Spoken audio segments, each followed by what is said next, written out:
കാലാവസ്ഥാ നിരീക്ഷണത്തെക്കുറിച്ച് വളരെ സസൂക്ഷ്മമായി സമഗ്രമായി പഠിക്കാൻ കുറച്ച് സ്കൂൾ വിദ്യാർത്ഥികൾ വരുന്നുണ്ട്. വരട്ടെ. അവർക്ക് എൻട്രി അനുവദിക്കാമോ? അനുവദിച്ചോളൂ. പക്ഷെ രവി പഠിപ്പിച്ച് അവരെ വെറുപ്പിക്കരുത് കേട്ടോ. പാവം ചെറിയ കുട്ടികളല്ലേ. ആ ഇതേ കളക്ടറെ വിളിക്കുന്നു. അയ്യോ ഒന്ന് ഞാൻ അങ്ങോട്ട്. അവിടെ ഇരിക്കേ, രവിയും കൂടെ കേൾക്കേണ്ടതാ. ഇത് കേട്ടിട്ട് പോ.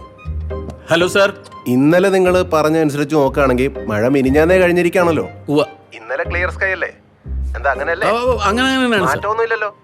നിങ്ങളുടെ റിപ്പോർട്ട് വിശ്വസിച്ച് ജില്ലയിലെ സ്കൂളുകൾക്ക് ഞാൻ അവധി കൊടുത്തില്ല.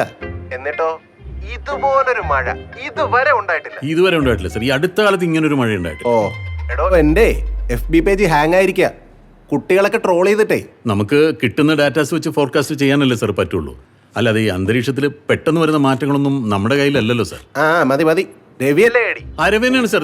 അയാളോട് എന്നെ ഒന്ന് വിളിക്കാൻ പറയും. ഈ ഫ്ലഡ് സിറ്റുവേഷൻ എനിക്കൊന്ന് ഡിസ്കസ് ചെയ്യാനാ. ഞാൻ പറയാം സാർ. അയാൾ ചായ കുടിക്കാനോ മറ്റോ പുറത്തു പോയതാ. അയാൾ വരുമ്പോൾ ഞാൻ പറയാം. സാർ കേട്ടല്ലോ, ഇപ്പൊ ക്ലാരിറ്റി കിട്ടിയോ? ഒരു 2 മിനിറ്റ് കൂടെ വെയിറ്റ് ചെയ്ത് ആ ദൂരദർശൻകാരുടെ തെറിയും കൂടെ കേട്ടിട്ട് പോ. വേണ്ട സാർ.